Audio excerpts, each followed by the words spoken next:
Ser humano do meu Brasil! Bem-vindo ao encontro inaugural, o encontro principal, o divisor de águas na tua história com o Enem, que é a aula inaugural aqui da plataforma Matemática Enem.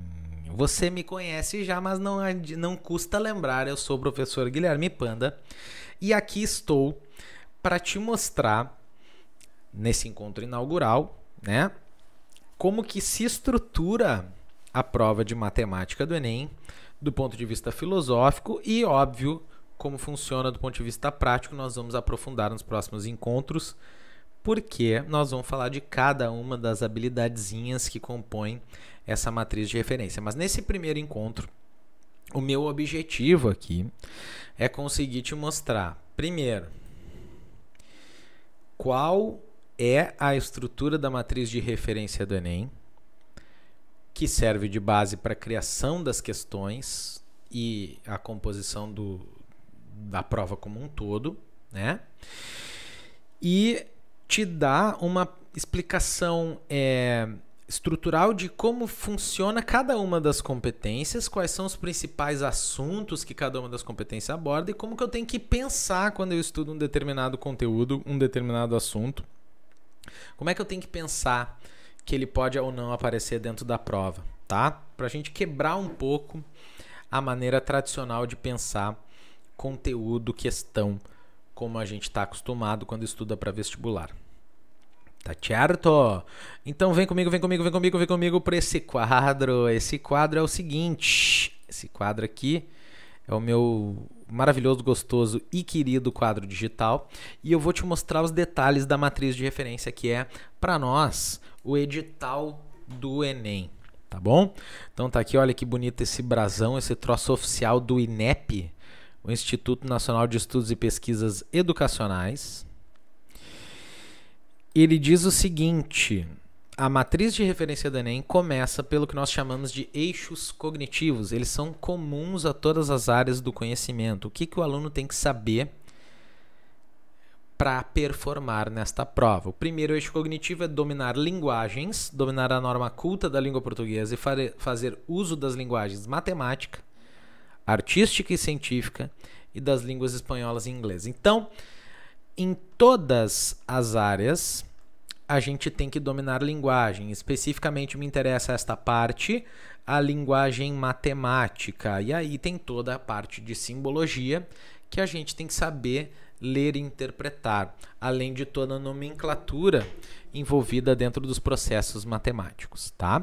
Depois disso, compreender fenômenos, construir e aplicar conceitos de várias áreas do conhecimento para compreender fenômenos, processos históricos, produção tecnológica e manifestações artísticas. Depois, enfrentar situações-problema, selecionar, organizar, relacionar, interpretar dados e informações representados em diferentes formas para tomar decisões e enfrentar problemas. Isso aqui é onde a matemática floresce, é o terreno onde a matemática vai crescer, frondosa e gigantesca, tá? Depois, construir argumentação, né? Que basicamente é uma relação de informações, construir argumentações consistentes. Isso a gente normalmente não está acostumado a ver muito bem em matemática, mas o Enem é mestre em cobrar esse tipo de coisa. E por último, elaborar propostas, ou seja, traçar estratégias, né? Recorrer a conhecimentos desenvolvidos na escola para a elaboração de proposta de intervenção solidária na realidade. Olha que bonitinho. Respeitando valores humanos. Um abraço para quem quer defender coisa errada na redação e ficar bravo quando zera. E considerando diversidade sociocultural. Olha que coisa bonita esse eixo cognitivo, tá? Especificamente dentro da matemática, vamos ver como é que se organizam esses eixos cognitivos nas habilidades e competências que a compõem, tá? E aí a gente tem que cuidar muito para não cair numa armadilha conceitual que eu vou comentar contigo logo em seguida. Olha só, a matriz de referência da matemática, ela diz: a competência de área 1, para o aluno ser competente nessa específica manifestação do saber matemático, ele tem que conseguir construir significados para os números naturais, inteiros, racionais e reais. Como que eu construo o significado para os números naturais, inteiros e reais? Bom, primeiro eu tenho que saber reconhecer diferentes significados e representações desses números e dessas operações. Aqui o Enem cobra muito outras formas de representar os números, além das formas tradicionais de representação deles. As formas tradicionais de representação deles são frações, decimais, porcentagens, notações científicas, matrizes e coisas desse gênero. Ou seja, representar números de formas diferentes, de várias formas diferentes, certo? Mas também o Enem gosta de cobrar, nesse tipo de habilidade, outras formas que outros povos contavam, outras estruturas, como ábacos, quipos e outros tipos de numeração, como os romanos, por exemplo. Tá? Então é muito comum que o Enem cobre tipos de contagem de outros povos e também os métodos tradicionais de representação de números que a gente costuma aprender e operar na escola. Beleza? Que tipo de assunto pode cair nessa habilidade? Bom, eu tenho que saber trabalhar bem com frações, eu tenho que saber trabalhar bem com operações em números decimais, eu tenho que saber trabalhar bem com porcentagem e ler bem porcentagens, eu tenho que saber como que se constrói uma matriz e coisas do gênero, tá certo? Quando entra na habilidade 2, duas coisas que chamam muita atenção para quem é matemático são os padrões numéricos, que normalmente estão ligados a sequências, e os princípios de contagem. Mas na habilidade 2, eu estou especialmente preocupado que o aluno consiga identificar e não necessariamente fazer alguma coisa com as formulações básicas dessas duas áreas, tá? Então, a habilidade 2 apresenta questões muito parecidas umas com as outras, onde o foco é identificar o padrão ou identificar que princípio de contagem é usado para resolver aquele tipo de problema e não necessariamente resolver de fato o problema. Tá? A resolução do problema normalmente vem cobrada aqui na habilidade 3, certo? Resolver situação-problema envolvendo conhecimentos numéricos. E aqui pode ser de tudo. Pode ser um problema que envolva soma, subtração, organização de frações. Pode ser um problema que envolva cálculo de porcentagem, aumento, diminuição percentual. Enfim, pode ser uma série de coisas, tá? A habilidade 4 é avaliar a razoabilidade de um resultado numérico. Grande parte dessas questões a gente consegue fazer eliminação de números que são muito baixos ou muito altos para aquilo que a gente está querendo responder e avaliar a proposta de intervenção na realidade. Nesse tipo de questão, normalmente, a gente tem várias opções para resolver um problema da realidade e a gente tem que optar entre uma coisa ou outra. Então, a cara da questão também é quase sempre muito parecida. Tá? A estrutura das competências todas é muito parecida com a estrutura da competência 1. Você tem uma primeira parte, que é a parte de identificação e reconhecimento, né?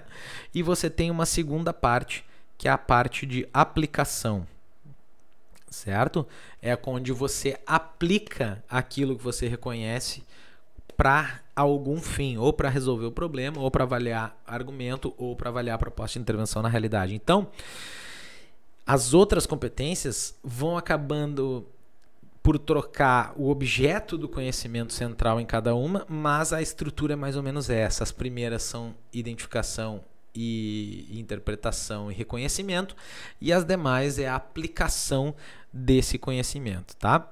Quando a gente vai pensar uma palavra que sintetize a competência 1 ela é sintetizada pela palavra números, tá certo? Então a competência 1 está falando sobre números, que é um dos primeiros construtos matemáticos da história da humanidade. Depois a gente vai para a competência 2. A competência 2 é sensacional. Se eu fosse resumir ela com uma palavra, é geometria uma expressão, tá? Instintiva. O que significa isso? A competência 2, ela está preocupada com a ideia abstrata de geometria. Ela não está preocupada necessariamente com cálculos, perfeito? Que envolvam geometria. Porque a maior parte dos cálculos que envolvem geometria tem relacionados a si medidas, e isso está muito mais dentro da competência 3 do que da competência 2, tá? Então a competência 2, assim como as demais, tem também os dois pedaços, né? Você tem aqui nas últimas habilidades... Opa, estou com a caneta errada. Nas duas últimas habilidades você tem a parte de aplicação, onde você resolve problema e avalia a argumentação. E você tem a primeira parte, que é a parte de identificação e reconhecimento, onde você tem que interpretar a localização e a movimentação de pessoas no espaço tridimensional e a sua representação no espaço bidimensional, onde na maioria das vezes aparecem aquelas questões que envolvem a ideia de projeções, né? Você que é vestibulando já deve ter feito algumas desse tipo, onde você tem alguma coisa se movimentando e quer saber a sombra dessa trajetória no chão, né? A H7, a maior parte das pessoas que não estuda dentro das competências e habilidades aprofundadamente tem uma dificuldade muito grande de ver que tipo de questão cobra isso, mas identificar características de figuras normalmente passa por aquelas questões de geometria, onde a gente tem basicamente que reconhecer quantas partes aquela figura tem, ou se ela tem um ângulo grande ou um ângulo muito fino, enfim, falar alguma coisa sobre a figura. A maior parte das questões dessa habilidade vão ter respostas em texto, falando muitos termos matemáticos. Então é importante a gente trabalhar com bastante nomenclatura quando a gente quer acertar a habilidade 7, tá? A gente tem que saber o que é um tronco de cone, a gente tem que saber o que é um triângulo isósceles, a gente tem que saber essa parte de nomenclatura dentro da geometria, tá?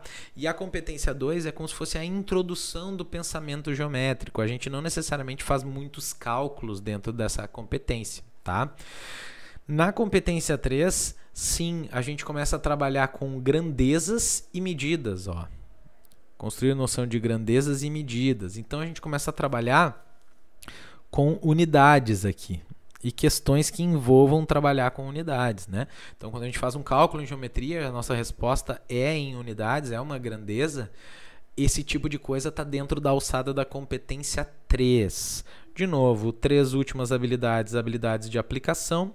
As primeiras 2 habilidades de identificação, certo? A tendência é que as habilidades de identificação sejam mais simples que as de aplicação. Nem sempre isso é verdade, tá?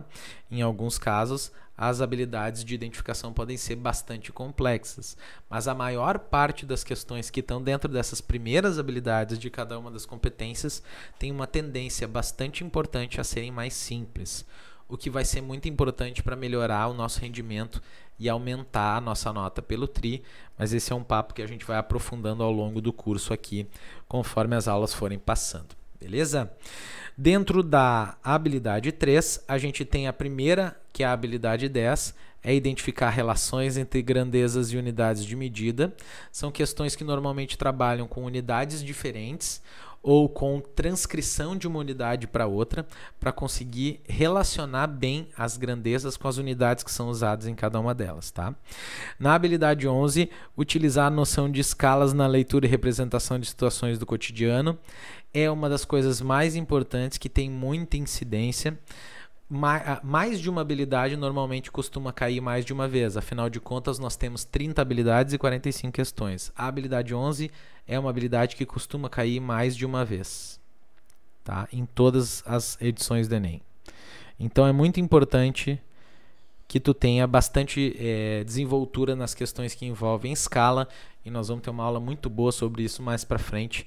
Tu vai ficar craque nisso, não te preocupa. Resolver situação-problema.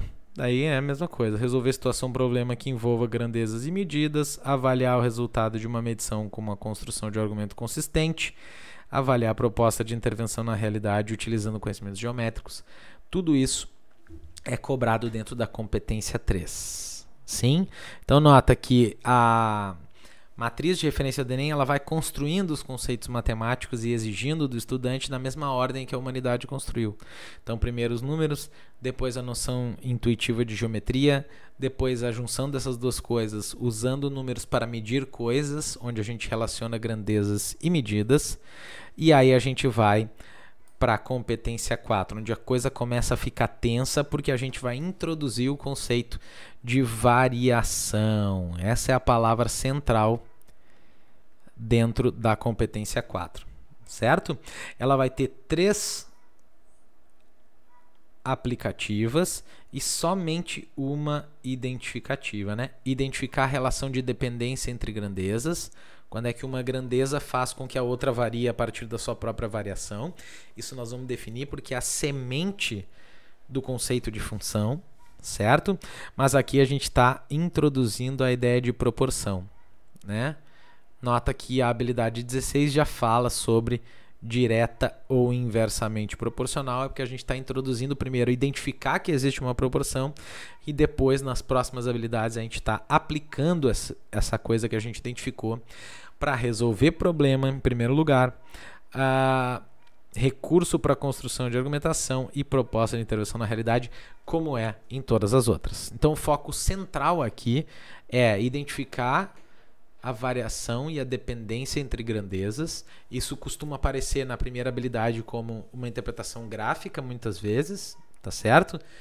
Clássicas questões onde tu abre uma torneira e tem que encher um determinado recipiente e saber como funciona, como se comporta a altura a altura do líquido dentro desse recipiente conforme o tempo vai passando, né? Tu já deve ter resolvido coisas desse tipo.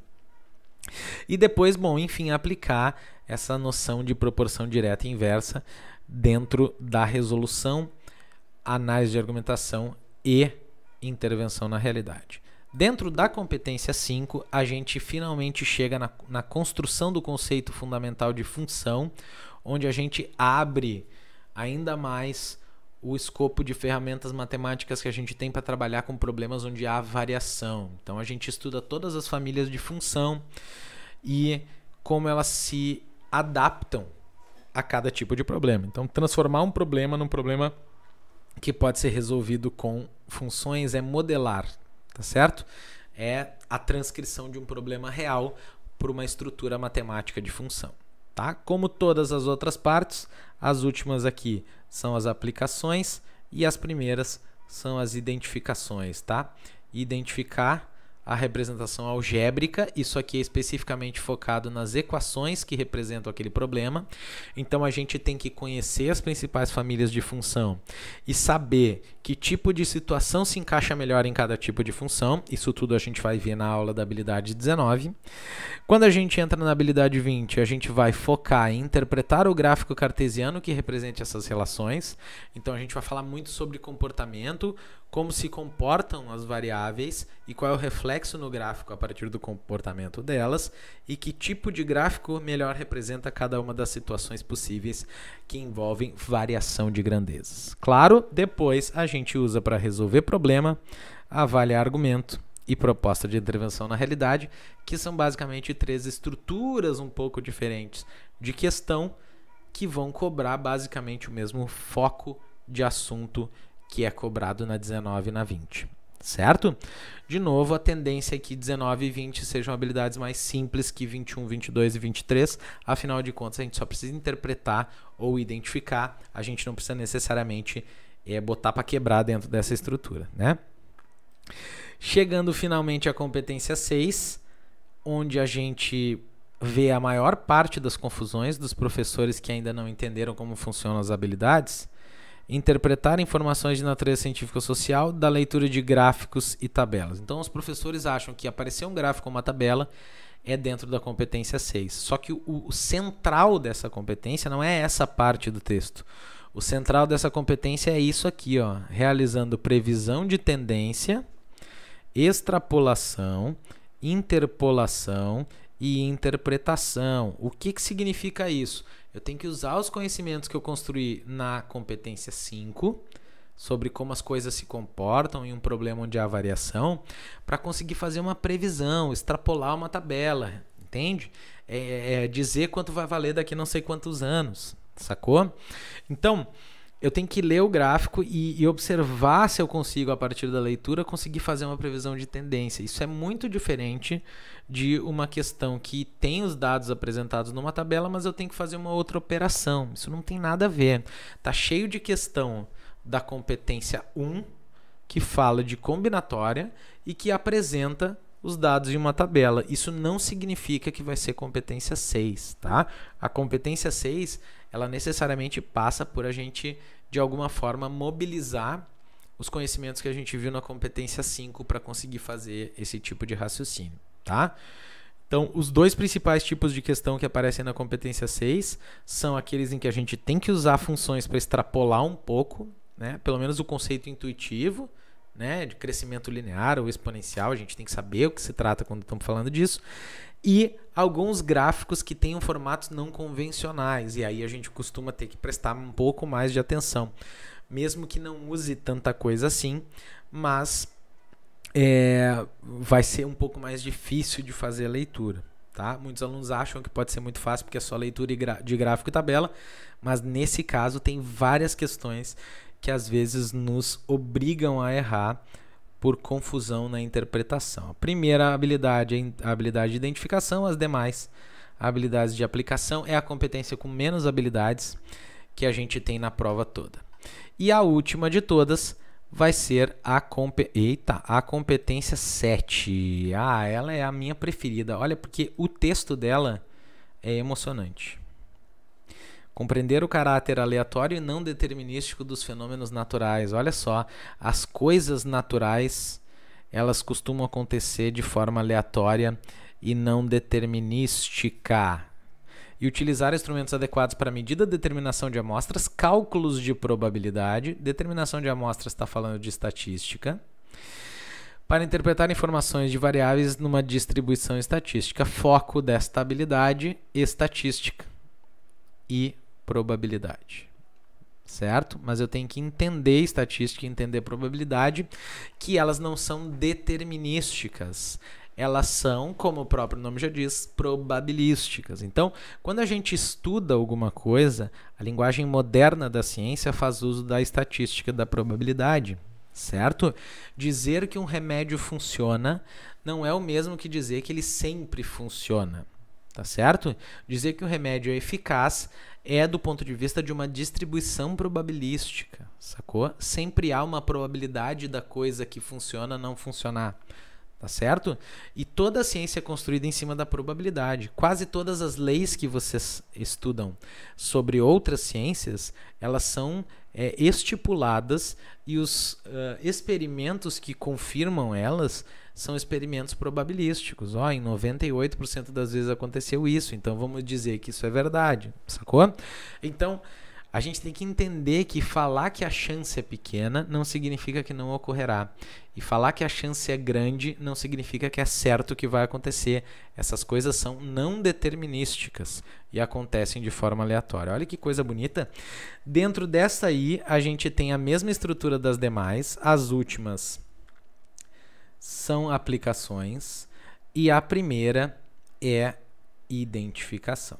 Então, calcular medidas de tendência central é uma coisa que aparece com muita frequência no Enem. Na maior parte das provas, mais de uma vez, a gente tem que saber trabalhar muito bem com a estatística básica para essas questões aqui. A habilidade 27 costuma ser uma habilidade mais fácil que as demais. Dentro da 28, a maior parte das questões cobra probabilidade. Dentro das 4 manifestações possíveis, probabilidade, né? Que são cálculos de probabilidade simples, cálculos de probabilidade composto, onde tu tem várias etapas de probabilidade sendo multiplicadas ou somadas, dependendo da minha construção, distribuição binomial de probabilidade e probabilidade condicional, que são as 4 principais manifestações da probabilidade dentro do Enem. Beleza? As demais são mais uma diferença de cara que a questão tem e não necessariamente de assunto, né? Aqui é construção de argumentação e aqui é avaliar a proposta de intervenção na realidade usando estatística e probabilidade. Tá bonito ou não tá? Tá legal ou não tá? Então é isso que eu queria te dizer, velho. Essa foi a nossa primeira leitura assim dinâmica sobre a matriz de referência do Enem. O último assunto que eu queria tratar contigo nesse videozinho, nessa aula inaugural, é tu entender como é que a gente vai construir os assuntos ao longo da nossa plataforma aqui, beleza? Então a nossa plataforma ela tem um ciclo muito bem definido sobre como funcionam as aulas, tá certo? Você vai ter uma aula sobre a competência e habilidade específica. Por exemplo, a primeira aula que você vai ver agora é a aula da habilidade 1, certo? Eu vou te falar tudo sobre como funciona a habilidade 1, vou te resumir os principais assuntos acessórios da habilidade 1 e vou te mostrar exemplos de questão. Quando tu terminar essa aula, tu vai rolar para baixo ali no vídeo e tu vai encontrar os PDFs com as questões de 2009 até 2019, todas separadas da habilidade 1, certo? E quando tu fizer isso, tu vai resolver essa lista sozinho ou sozinha, certo? Então tu vai, depois de ter introduzido a mentalidade da tua habilidade na cabeça, conseguido enxergar mais ou menos o que a habilidade está te pedindo, é o teu primeiro contato, tu vai para as questões. E sempre mantém a habilidade do teu lado. Pensa, o que está querendo ser cobrado nessa questão, se essa questão é uma questão da habilidade 1? Onde que eu estou tendo que reconhecer diferentes significados dos números aqui? Porque o foco é reconhecer diferentes significados e representações dos números dentro dessa habilidade. Então, eu vou para essa lista sempre tentando retomar aquilo que a habilidade me trouxe. Obviamente, nesse processo, a gente vai acertar algumas, errar algumas. E o fechamento do ciclo didático acontece quando tu vai para o vídeo de resolução. Então, tu vai para o vídeo de resolução e eu vou ter todas essas questões resolvidas em vídeo para ti. Tu vai olhar todas elas, inclusive as que tu acertou, porque eu preciso de mostrar todas as minhas ideias. E eu preciso que tu anote muito bem isso em todas as questões que tu vai fazer. Tá bom? Tu vai notar que embaixo de cada questãozinho você tem uma caixa onde a gente diz a análise dos erros de cada questão. Então, caso você tenha feito a questão e tenha errado ela, você vai classificar esse erro como um erro de lacuna teórica, um erro de gatilho ou um erro de falta de atenção. Quando é que tu vai marcar lacuna teórica? Quando o exercício está te pedindo uma coisa que tu nunca viu. Eu nunca ouvi falar sobre esse conceito. Eu não sei como ele funciona. Aí tu vai fazer essa marcação. Se tu sabe do que se trata, mas tu não sabe como começa a fazer a questão, tu teve dificuldade para desenvolver um raciocínio, aí tu vai marcar como um erro de gatilho. E se tu marcar como falta de atenção, é porque eu li com pressa, acabei não vendo que era essa a pergunta, acabei fazendo errado porque não prestei atenção na questão, ou estava viajando na maionese, errei um sinal, um negócio assim, e acabei errando. Aí tu marca como falta de atenção. Cada um desses 3 tipos de erro tem estratégias diferentes para a gente ir sanando ao longo do ano, tá? Então é importante sempre que, caso tu erre por lacuna estrutural, que tu procure aulas sobre o assunto que está te faltando. A gente tem um monte de aulas na parte de aulas complementares lá no último módulo. Então tu pode rolar lá para baixo e tu vai encontrar as aulas complementares sobre vários assuntos, os principais, tá certo?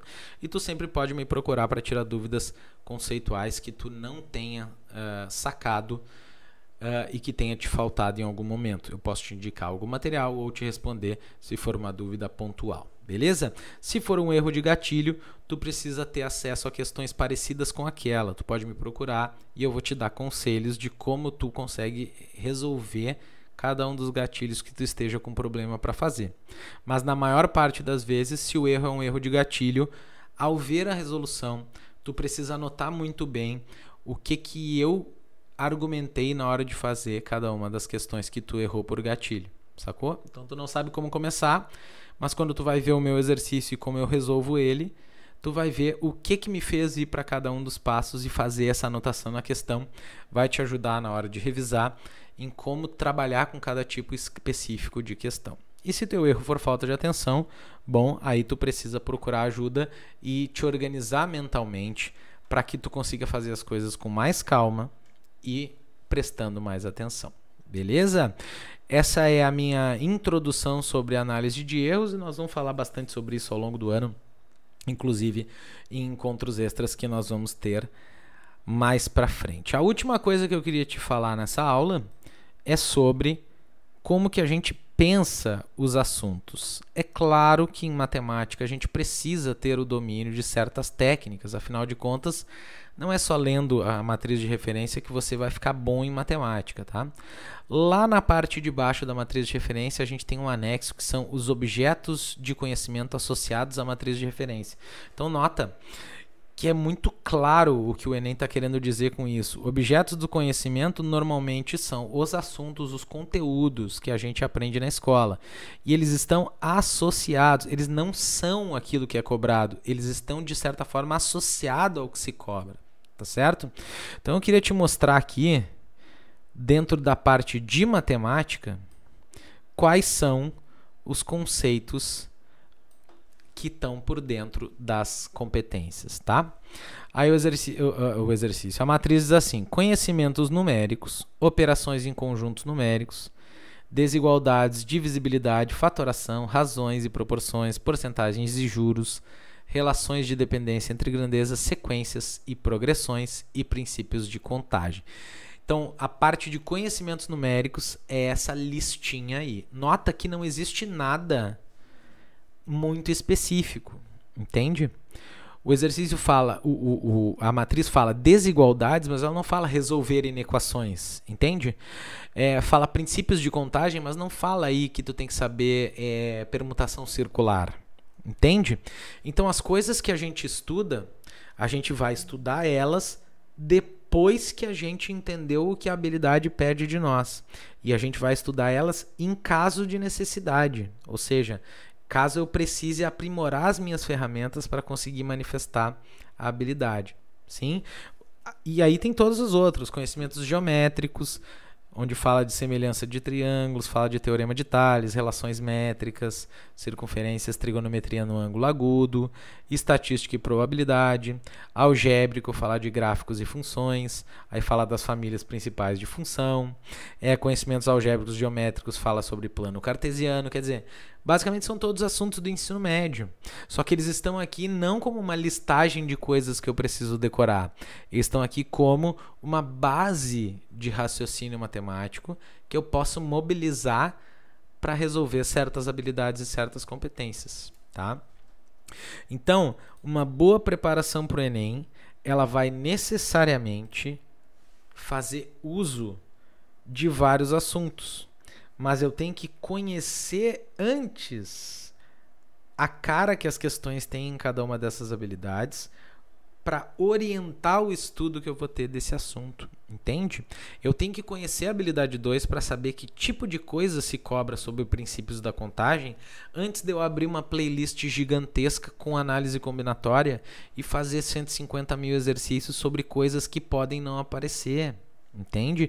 Eu tenho que saber que partes da análise combinatória eu tenho que prestar mais atenção, o que é aquilo que tem mais incidência, que tipo de pergunta pode ser feito no Enem, e não construir toda a análise combinatória como se eu tivesse que ser um especialista para fazer uma prova de mestrado sobre análise combinatória, para depois chegar na prova e errar perguntas básicas, porque eu não frisei o suficiente a parte que interessava. Entende?